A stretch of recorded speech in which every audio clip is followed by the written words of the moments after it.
Dostlar salam. Chevrolet Cobalt'ın sükanına bu cür multimedia funksiyaları olan düymələrdən quraşdırdım.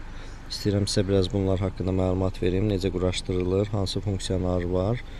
Ümumiyyətlə yəqin bir çoxları deyəcək ki, bunları quraşdırmaqdansa hazır üstündə bu cür düymələr olan sükanlardan alıb qoyardım. Bu şəkildə gördükləriniz kimi. Ancaq mənim əldə etdiyim məlumata görə həmin sükanların üzərində airbag olmur, yəni hava yastığı olmur. Siz onlardan quraşdırarkən hava yastığından imtina etmiş olursunuz. Və mənim fikrimcə hava yastığı bu düymələrdən daha vacib bir funksiyanı yerinə yetirir. Təhlükəsizlik baxımından bunu etmək məncə düzgün deyil. Deməli, düymələr necə quraşdırılır və hansı funksiyalar var? Artıq keçək onlar haqqında danışmağa. Düymələri quraşdırmaq üçün Chevrolet Cobalt'ın Babək prospektində yerləşən servisinə yaxınlaşmaq lazım olur. Cobalt zavod tərəfindən istehsal olunarkən onun beyninə avtopilot, yəni cruise control dediyimiz funksiya əslində yerləşdirilir. Sadəcə olaraq onu sonradan aktiv etmək lazımdır. Mən belə başa düşürəm ki, zavod bu düymələri özü qoymur. Yəni bu avtopilot funksiyasını bizə avtomobili alarkən özü verməməyin səbəbi yalnız ola bilər ki, maşın daha ucuz qiymətə satılsın və alıcı istərsə onu sonradan özü avtomobilinə quraşdırsın. Yəni buna görə beynində bu funksiya üçün bir yer qoyubdur. Və siz servisə yaxınlaşdıqda orada dövran bay sadəcə olaraq kompüter vasitəsilə o beyindəki avtopilot funksiyasını aktiv edir. Bundan sonra artıq sükanın bu nahiyəsində olan rezin hissələr sökülərək bu düymələr bura quraşdırılır. Düymələrdə gördüyünüz kimi işıq da var. Yəni bura gələn qidalanma, gərginlik avtomobildə olan adapter hissədə gedən gərginlikdən götürülür. Yəni əgər avtomobil sönük olarsa, bizdə burada adapter qoymaq üçün bilirsiniz yer var. Yəni həmin nahiyəyə gedən gərginlikdən götürüldüyü üçün avtomobil sönülü olsa bu düymələr işləmir. Yalnız avtomobil yanılı vəziyyətdə və yaxud da açar ikinci burulma yerində dayanarsa işləyir. Yəni birdən sönük olarsa və yaxud nə vaxtsa gördüyünüz ki, bu düymələr işləmir, bizim ilk olaraq yoxlamalı olduğumuz şey həmin adapter nahiyəyə gedən qoruyucunu yoxlamaqdır. Pirdaxnaliteri yoxlamaqdır. Böyük ehtimalla orada hər hansı bir pirdaxnaliterdə bir problem yaranarsa burada qidalanma gəlməyəcək. Deməli belə avtopilot funksiyası necə işləyir? Artıq bu düymələri quraşdırmısınızsa, siz yolla hərəkət edərkən müəyyən bir sürət həddinə çatdıqda istəyirsiniz ki, həmin sürət həddində uzun bir yol gedəsiniz. Misal üçün Gəncə-Qazax istiqamətində gedənlər yaxşı bilirlər. Kürdəmir magistral yolu uzun bir yoldur və yol demək olar ki, onlarla kilometri 110 sürət həddində davam edir və ya 90 kilometr həddində davam edir və siz ayağınızı artıq qaz pedalının üzərində saxlamaqdan sıxılırsınız. Belə olan halda, məsəl üçün 90 sürət həddinə gəlib çatdıqdan sonra bu düyməni basırıq.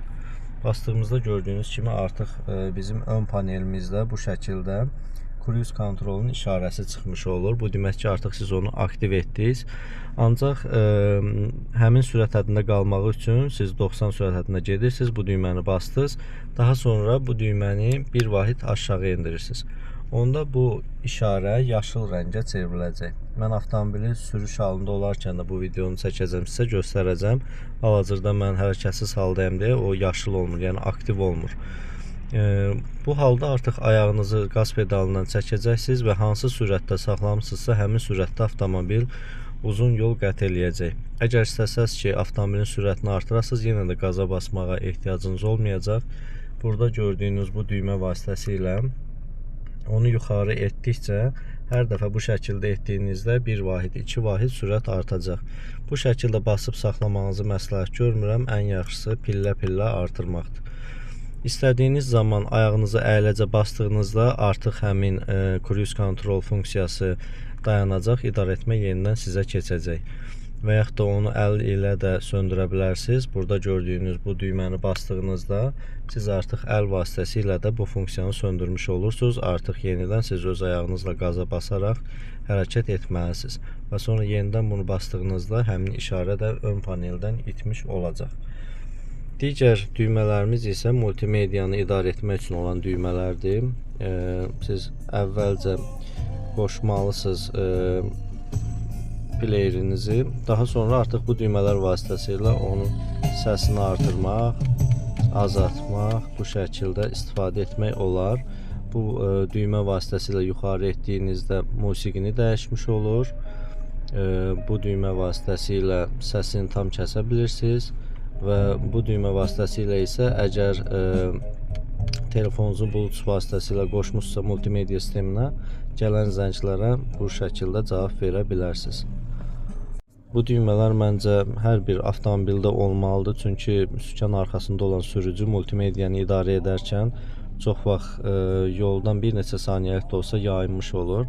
Düzdür, hal-hazırda avtomobilin özündə olan multimedia sistemi düyməli olduğu üçün bura tam baxmadan belə insan artıq əli öyrəşir, səsini artırıb azaltmaq, musiqiləri dəyişmək, radio rejiminə keçmək, bunları etmək olur.